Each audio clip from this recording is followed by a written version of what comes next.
Good morning, everybody. Enter the stars. Decided to pop on here very briefly for about 15, 20 minutes and talk about a comment that I got I felt needed to be talked about. Needed to do a live show on this. I wanted to also let you know that I have the backup channel, Enter the Stars Reloaded. The link's in the description. And if you're not already subscribed to the backup channel, please do that.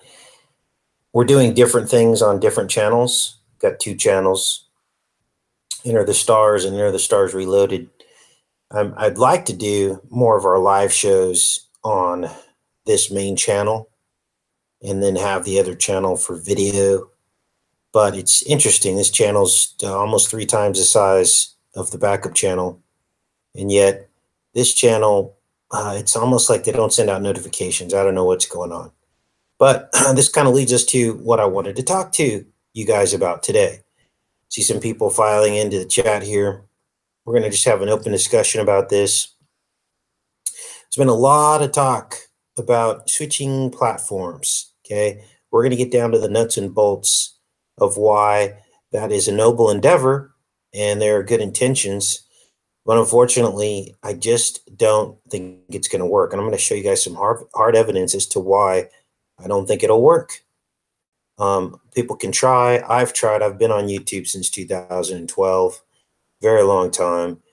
I've seen dozens of platforms come and go, and I almost feel as though it is just a way to distract people, divide and conquer, basically get you distracted so that you're not putting your full energy and focus onto the YouTube platform. Now, let me explain something to you about how all of this works. This is pretty nuts. This was the comment that I got, and I don't want to beat this person up because a lot of people are just kind of asleep to the facts about how all this works. I'm going to read Amanda's comment first, and then I'm going to read you my reply. And then I've got a couple of tabs pulled up so that we can get into details about this. Now, she says, please explain to me where you have any constitutional rights here. You don't. This is somebody's business. It's not a government public platform. You agree to the terms of a contract. No ifs, ands, or buts. If YouTube wanted to, they could prohibit anything they want. It's their business. Maybe instead of being a crybaby, one would instead propose a restricted thing like adult content or RedTube, a paid restricted site. It's a business. Propose a site fee. You pay YouTube X amount per year to have that placed on their platform. But if you do and YouTube makes money, I want my consulting fee 1%. See how fast I thought of that? Amazing. How blessed are the peacemakers. Okay. So obviously this is a person who is sympathetic to YouTube's ability to maintain their level of discrimination on their platform. And in my response, I actually include that as I counter-argue this person. I said, nobody's arguing constitutional free speech rights on a private platform. We are arguing discrimination. So I give her an example. Your private employer, Amanda, has the right to fire all people named Amanda because they don't like your name? Of course not. She would run to the nearest lawyer and say she was discriminated against. And that is called discrimination. And if she thinks that's okay, and I say you deserve whatever you get in this life, basically, because if it's that easy for you to give up your rights to fair treatment, then you need to go back to medieval times and live in the dark ages, okay? That's just ludicrous. And then I go on to explain, and we're going to pull up some tabs here to talk about this in more detail. Here's what else you don't understand. Google has a monopoly on the internet. And if you don't believe that, again, you deserve whatever it is they dish out to you. Google owns YouTube, which means Google can control which video hosting service has the monopoly on video hosting, i.e. YouTube. Now, this is very important. A lot of people don't understand this, and this is why all of these other platforms that have tried to go head-to-head with YouTube fail. I mean, if you think about it, so many people are sick of the censorship. It's not just truthers, you guys. It's gun enthusiasts. It's hunters. Anyone that is not doing, basically playing by the agenda that YouTube is pushing, which is bubblegum, lipstick, and candy pop, soda pop. If anyone isn't playing by that agenda, these individual groups of people with, living out the American dream, quote unquote, are being censored and banned, and they don't like it. And so if there was another platform that they could go to, YouTube would lose probably half to three quarters of its viewers if another video hosting platform was given an equal chance to compete. Those are the key words: equal chance to compete. And there is no equal chance to compete. Who is this? Amanda Breck, which I believe she probably works for YouTube, because all this she's putting down here is legalese. Okay. Now, either the monopoly needs to be broken up to give all video hosting platforms an equal chance at the free market competition, parentheses, and if that were the case, YouTube would lose sorely based on everyone leaving due to censorship, or they need to be handled as a utility, under which this kind of censorship would be illegal. Okay? YouTube can't have it both ways. And if you think they should, again, you deserve the world you're going to get, where real thought is silenced and an agenda, a mind control agenda, is pushed on people that has nothing to do with how people normally think. This is being pushed on people, these things that they want at the top of our subconscious mind. Now I'm going to pull up some tabs here because we're going to just read this whole thing through. Okay. Is Google becoming a monopoly? Google has become a monopoly in internet searching. Okay. That's about all we need to read out of this article. Because in this, Google being a monopoly on the search engine, it will, because it owns YouTube, will now be able to push YouTube to the forefront. In other words, things that show up in searches are the things that become popular, are the things that win, are the things, this is economics 101. This is marketing 101. Even the simplest child can understand this. He who controls the search algorithm controls the business. And that is not fair. I don't care how much money you have to compete with that. You will never win. You will wither away and die like a vine being cut from its roots. And it'll happen quickly as you pour more and more money into the platform.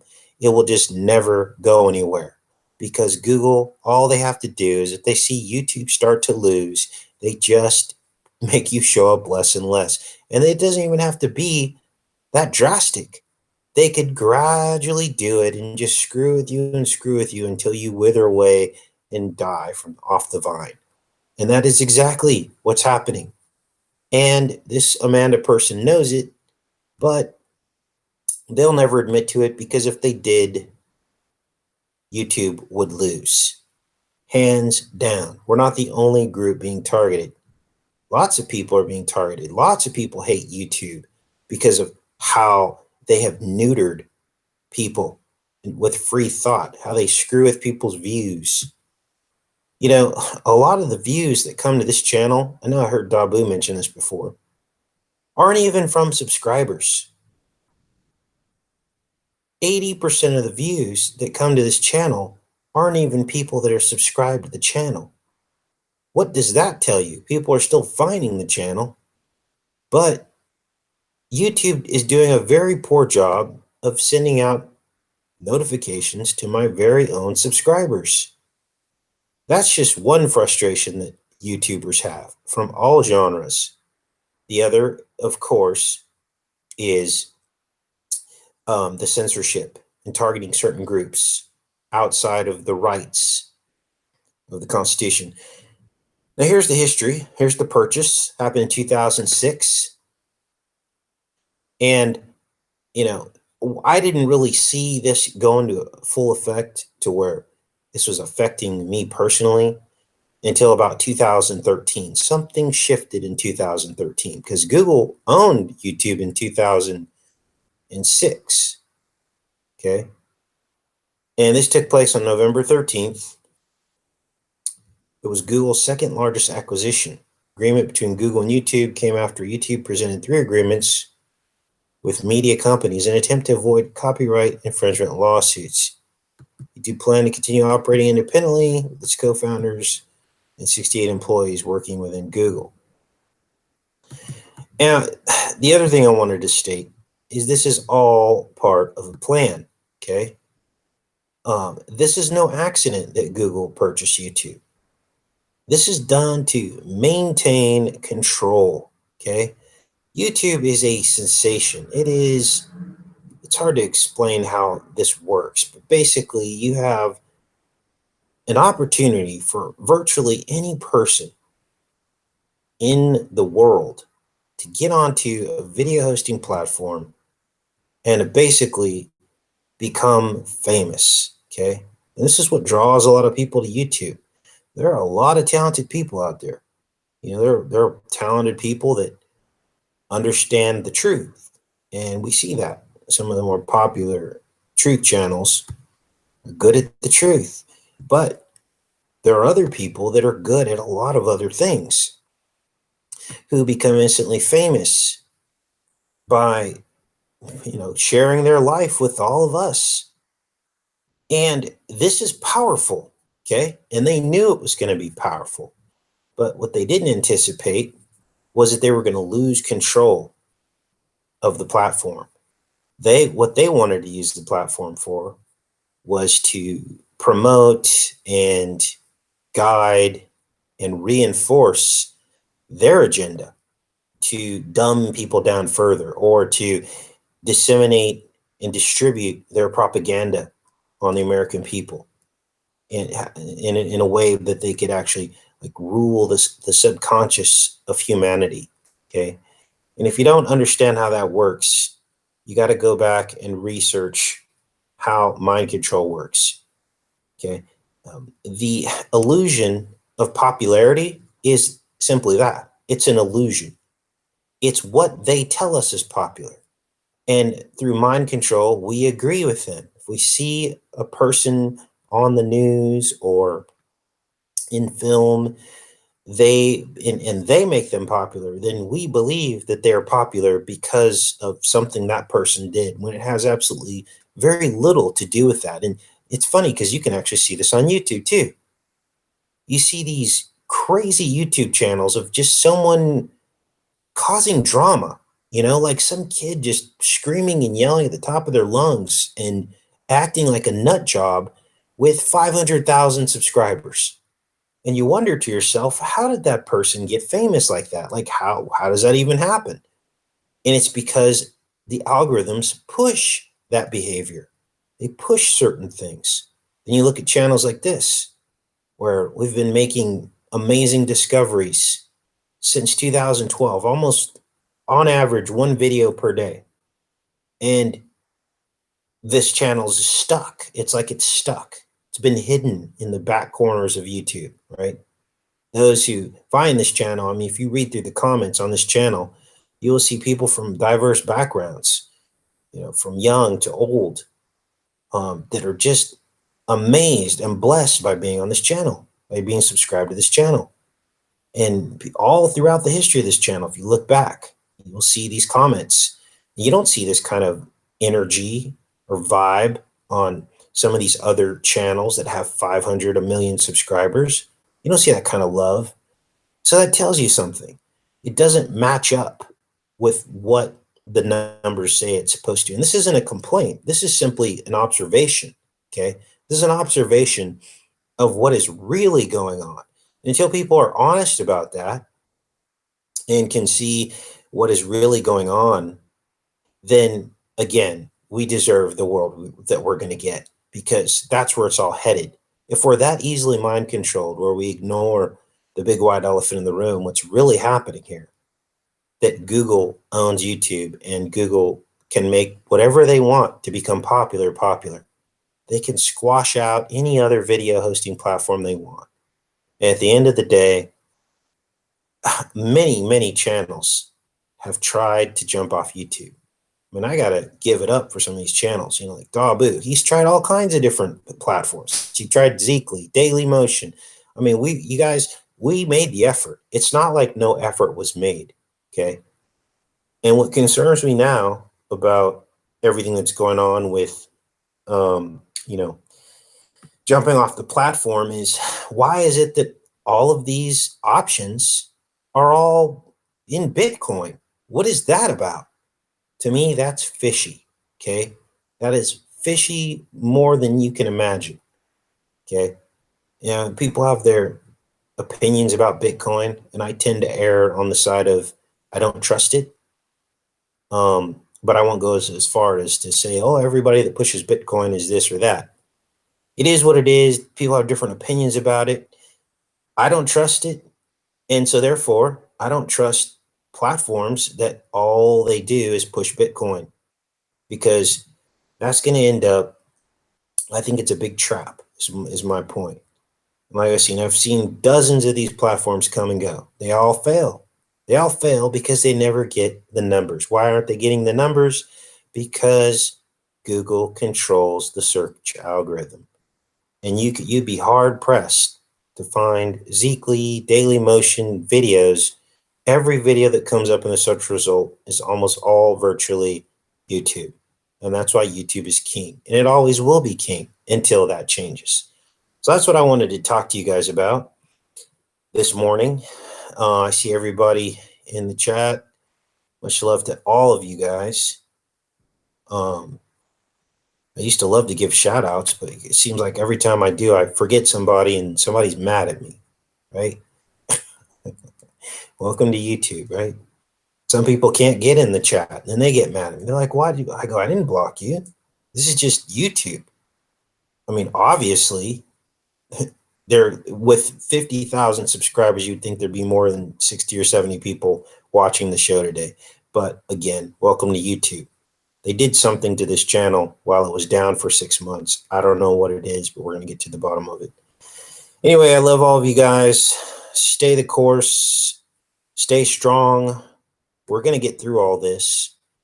Let me read some of your comments here, see what's going on, see if you guys have anything else you want to talk about.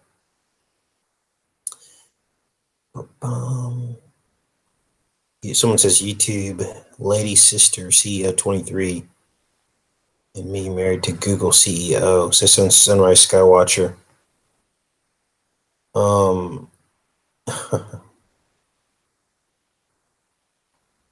Saw a video of McDonald's throwing someone out, calling cops on someone for buying homeless a meal. Wow. Yeah, crypto's tracked too. Everyone's saying, crypto. Well, here's the problem. You guys, when the grid goes down, all that's going to disappear too. Someone was talking about, I think it was Face Like the Sun. People are starting to insert Bitcoin chips to protect their data. I mean, this is getting crazy. So I don't know. It's just nuts. Just reading your comments here. What's going on in France? Well, Houston, we have a problem in France. One of the chickens, unfortunately, is getting pecked really badly. Just one. And you know what's crazy? It's the slow one. And she was always slow. She was just kind of like half there and half not. Like, like she had one foot in another world or something. And I was always worried about her. Like she was a little special. She was a special hen. And I go out one day and the poor thing, her side of her head was all bloody. And I was like, okay, what am I going to do? So I figure I got two options. I either got to have the neighbor take care of her, separate her from the other hens till she can heal. Because with hens, it's crazy. I mean, it's pretty brutal. But when they sense weakness, they basically go after that hen even harder. And when they start seeing blood, that's the beginning of the end because they just keep pecking. It's just disgusting.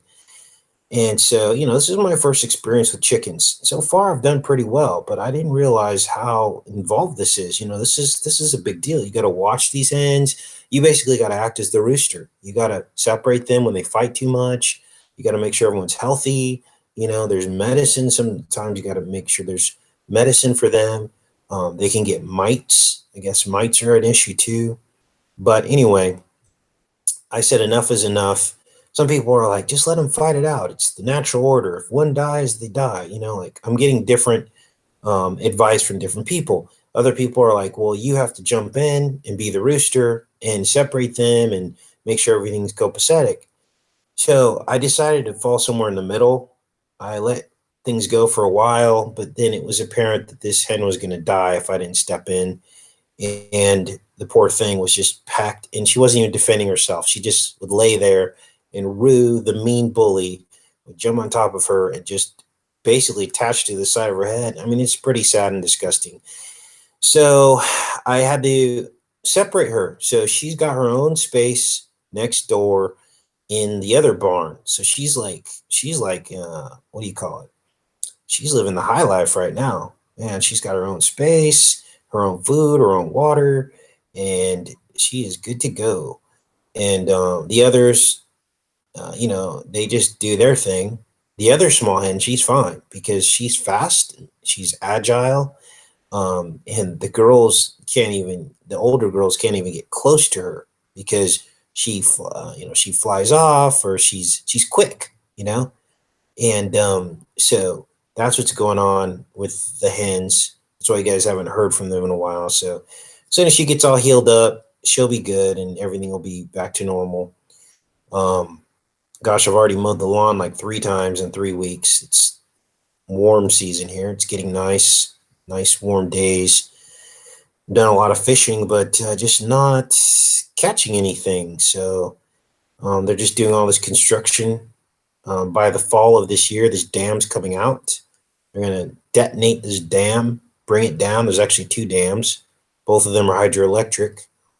And so they're letting all this water out of the dams to try to empty them. And in doing so, there's all this sediment. And trout hate sediment. They just do. So trout and salmon are just not going to be running this year as they're draining these lakes. And so that's where everything sits with the update on the dam. But next year, it'll be empty. Silen River will be flowing naturally. It'll flush out all the sediment all the way down to the ocean. And I'm thinking the year after, there's going to be salmon and trout. There just has to be. I mean, because this used to be one of the best rivers in all of Europe, actually, for salmon. Salmon runs are second to none. So that's the update on that. I think what else has been going on lately. Everything is good. Let's read in the comments here. Anyway, I didn't want to be on here too long, you guys, because we have another live show tomorrow, I think, or actually tonight for you guys. And it's on the backup channel. There's Stars Reloaded, link in the description. And we're going to go into more detail about this amazing biblical discovery that we made about the womb of the Sinai Peninsula. Okay. And I titled it The Most Amazing Discovery in Biblical History because I really do think that it is. We're given this, we're given a storyline, we're given an interpretation of the Bible that has been handed down through these religious doctrines of Christianity, these religious denominations. And we're told that this is what this means and this is what that means. Okay. And it's been reinforced generation to generation. Nothing ever really changes other than prophecy interpretation. The story of Noah will always be the story of Noah. The story of Jacob and Esau will always be the story of Jacob and Esau, and so on and so forth. The story of the Exodus will always be the story of the Exodus. Nothing ever changes. Now, that's anti-biblical because the Bible says that in the end times, knowledge will increase. Okay, where is this knowledge at? It's not increasing as far as I can tell. in some of these denominations of Christianity. Something has to change. And so now we're coming into this time on this channel where these discoveries are becoming more and more frequent, more intense. It's almost like birth pangs as this stuff is being rolled out, you know? And so these are very important biblical discoveries that no one's ever considered before. These are the first times you're hearing these things, being published. And we found basically the story of birth, the story of the whole physiological process of birth was actually mapped out in the Exodus out of Egypt.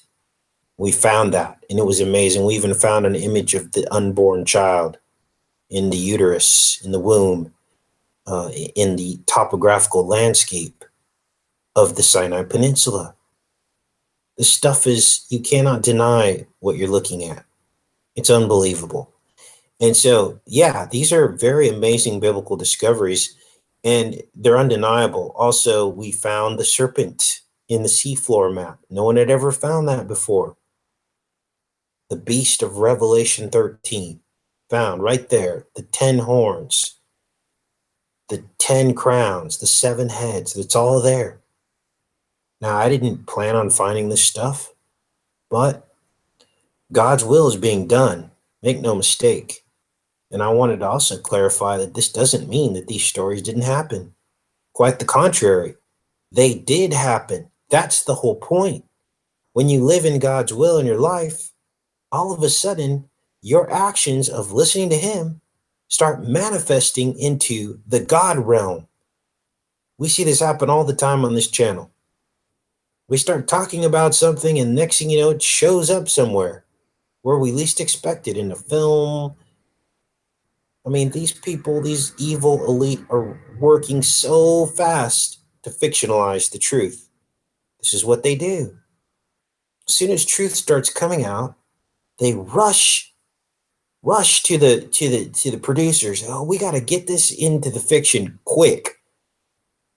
And so, like, if you watch X-Files, I mean, these last several episodes have been crammed full of everything we talk about in this community. Everything, you guys, it's all there. Stuff other people have never heard about before who aren't in this community, but stuff that we talk about all the time in this community. And they fictionalize it. So they put it in fiction. And then when somebody says, hey, they're chemtrailing, then the sheep go, oh, you just saw that in an X-Files episode. See how effective that is? It's called fictionalizing the truth. It's a psyop. So just because you see it on TV doesn't mean it's not true. In fact, if you saw it on TV, chances are it is true and real. Some variation, some form of that. Now, of course, they're going to throw you curveballs, okay, and they're going to trip you up. But you got to read between the lines of what they're telling you, okay? Because they are telling us what they're doing. So, yeah, so that's what's going on with that. Read your guys' comments in here. So, I'm trying to think what else is going on. Yeah, so we found this whole physiological process of conception, which is where the sperm meets the egg in the womb, and the child growing in the womb for 40 weeks, and then being born. The whole process of birth, that is all basically an analogy. It's all been mapped out in the story of the Exodus. And so we detailed that, and it quite literally is one of the most fascinating discoveries in biblical history. Now, I want to revisit the point about that this stuff really did happen, okay? Now, this is where things get amazing, because when you live in God's will, okay, for instance, me being out here in France, okay, I fully believe that this is part of God's will. If I didn't, I wouldn't be out here, right? Now, most people, they're like, why would you do that? That's like drastic. You just picked up and moved away from your family and living in a foreign country. You've been there for 9 months, and it's just crazy. Well, You know what? If I wasn't listening to God, I would agree with you. But this is like an exodus. It's exactly what I've done. Now, it's not to say France is innocent. They're bombing Syria too. They are part of the coalition. UK, you United States and France. They're all involved. Okay. So it's not like France is innocent of anything. It's not like this is a better, quote unquote, better country. But there's something about all this. And the same thing with Moses. Moses listened. He listened to God. And then in that, through his actions as God's servant, he became part of a story, an amazing story that was unsealed, that is being unsealed right now in the last days. We're actually seeing all this manifesting. Moses' actions of the Exodus, telling the story of birth. And there's two births. There's the Egyptian birth, and then there's the holy bloodline birth. There's two depictions of the woman going into labor in the actual landscape and the topography. You can see it as plain as day to me now that we've gotten to the bottom of it. This is a process of learning. Little bits and pieces come at you from all different directions. You got to try to put it all together. People say, well, God isn't a God of confusion. Yeah, he's not a God of confusion. What's happened is everything else has gotten in the way. The truth has always been there. People knew about these symbols and signs going back in history. The problem is they've been obscured from us. They've been hidden. So yeah, it does feel a little confusing to try to figure all this out. Once you figure it out, it's plain as day. Why wouldn't God build into the landscape of the earth that he created? Why wouldn't he incorporate clues about the truth and make it like a journey where you could find him, which would deepen your love for him and understanding of him and your awe of him as God? Why wouldn't he do that? That's what I would do if I was a creator. I'd be like, I'm going to put a little mountain over there. I'm going to put over here. I'm going to put a boom. I'm going to put a baby right here in this landscape. That's exactly what I would do. And I would say, you know what? The people who love me, they're going to find me. The people that don't love me, they're going to want to just go to church on the weekends and hear from another man, believe that he knows everything about me, which is what I tell people. Don't listen to men. And then that's going to be it for them. That's going to be their spiritual experience with me. And their life's going to stay in chaos because they're really not going to want to know the truth. They're just going to get what they want and they're going to continue on in their ways. For the people that really love me, they're going to keep searching and searching and searching because they're going to know that I'm real. They're going to know it and they're going to want it. They're going to think about it every single day of their life until they find me. And at the end of the road, I'm going to show them a beautiful picture. And I believe that's what's happened on this channel. He showed us a beautiful picture, and it's going to get even more intense. There's even more stuff to find, you guys. We haven't even found half of it. I don't even think we found 5% of it. This could go on. But there it was, hiding in plain sight. Right there in the landscape. The story of the Exodus. Now, on the show tomorrow, we're going to do it from front to back. So before we went in reverse from the baby coming out, going back into the womb, and then we're going to do it the regular way from conception to birth because the reverse was a little confusing. Now, here's the interesting thing, and this is going to blow you away. This is what we're going to talk about tomorrow, is that Jesus went back into Egypt, didn't he, with his family? And we're going to look at the route that he most likely took back in Egypt. We're going to talk about why he went back into Egypt. And all this links back to the Exodus. So the holy seed of Christ left Egypt and Christ returned. He had to go back into the belly of the beast in order to live out the prophecy so that he could release the beast, kill the beast, slay the carcass, and help us all understand to live in the spirit rather than the beast bodies. That is what's really going on. And if anyone wants to call me a Gnostic, and think that's a bad thing to keep searching and searching to get closer and closer to God, then they deserve what they're going to get. Okay? You want to just be a weekend church person? Go to a sermon and listen to another man in a business, a corporate business, him getting his orders of what he can and can't preach on according to a doctrine and set of rules. If you want to be that kind of Christian, you go right ahead.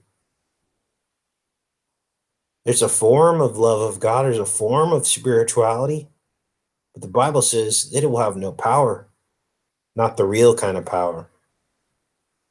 To stare someone down in the eye who doesn't believe in God and say, you know what?